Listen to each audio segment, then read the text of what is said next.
Quand l'esprit de l'homme a quitté le Seigneur, il contenait toute une puissance.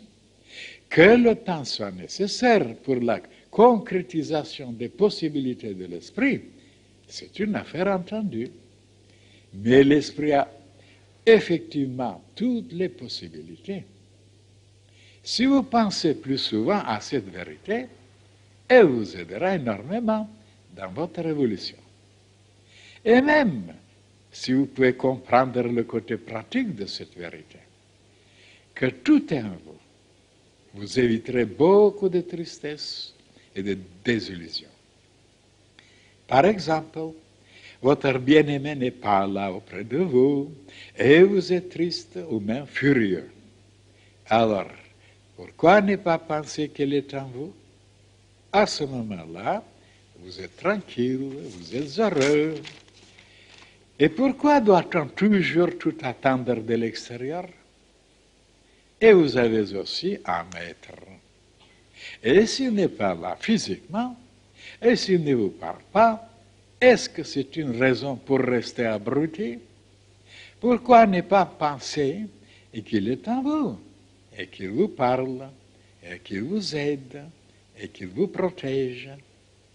C'est une nouvelle façon de considérer les choses que vous devez adopter, et vous verrez que tout ira mieux pour vous.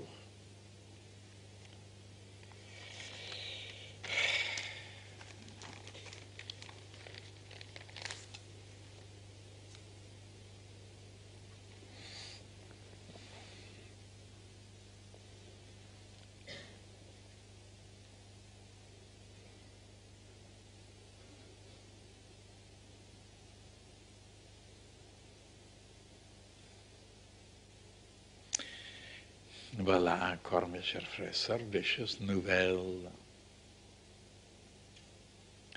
sur lesquelles on ne pense pas, on ne parle pas. Voilà une méthode pratique pour arriver à beaucoup de solutions.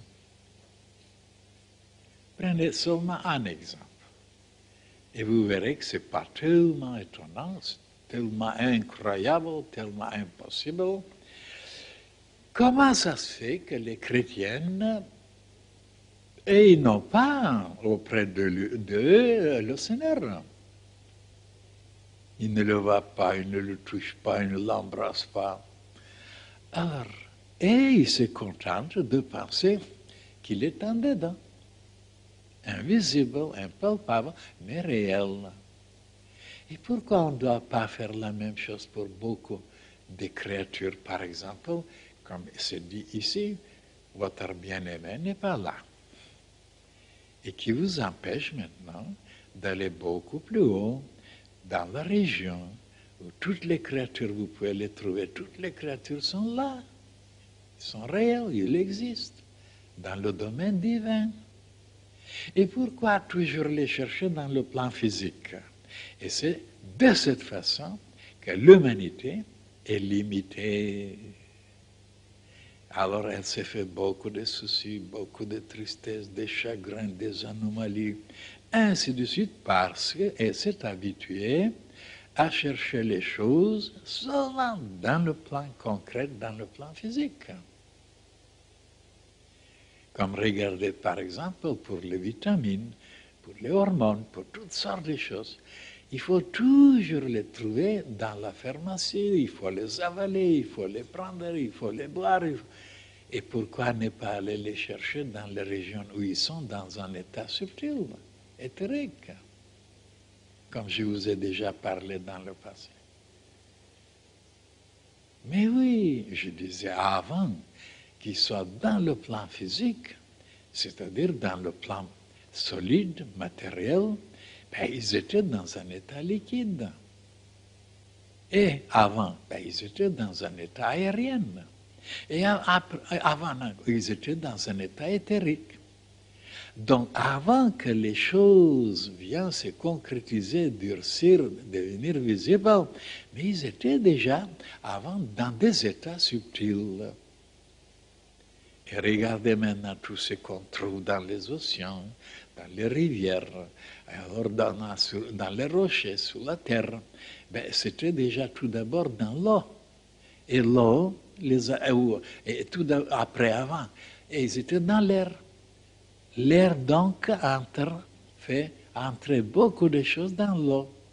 Et l'eau, après, elle les élimine, elle les concrétise et deviennent matériels. Mais avant, et même je vous ai expliqué, qu'est-ce qu'il y avait tout d'abord avant tout? Oh, il y avait le feu. C'était le feu qui était le premier qui existait. Et une partie du feu s'est condensée et c'est devenu l'air. Et une partie seulement de l'air s'est condensée et est devenue l'eau. Et une partie de l'eau s'est condensée et c'est devenu la terre. Et voilà, c'est dans la science initiatique, c'est comme ça. Et que les savants ne sont pas arrivés, ils ne sont pas allés encore envisager, voir, trouver, découvrir, imaginer même les choses de cette façon, c'est pas ma faute. Peut-être un jour, ils arriveront. Eh oui. Alors pourquoi ne pas chercher les choses beaucoup plus haut dans leur état éthérique? Et pourquoi? Parce que plus on les cherche très haut, plus ils sont dans une pureté extraordinaire. Et c'est cette pureté qui est la cause de toutes les améliorations, de toutes les guérisons, de toutes les spiritualisations. Parce que plus les choses descendent trop bas, il arrive à se salir, à ramasser des choses, coaguler des choses, et de cette façon, tout est déjà pollué. Il faut aller maintenant chercher les choses et dans leur région en haut pour les trouver dans la pureté absolue. Et voilà que les humains, qui n'ont pas cette philosophie, ils n'ont pas de maîtres pour les instruire, et ils ne pensent jamais à aller maintenant visiter ces sphères par leur pensée, par leur imagination, par leur âme, par leur esprit, par leur amour, et capter, recevoir, boire, et attirer des éléments, mais alors de la plus haute pureté.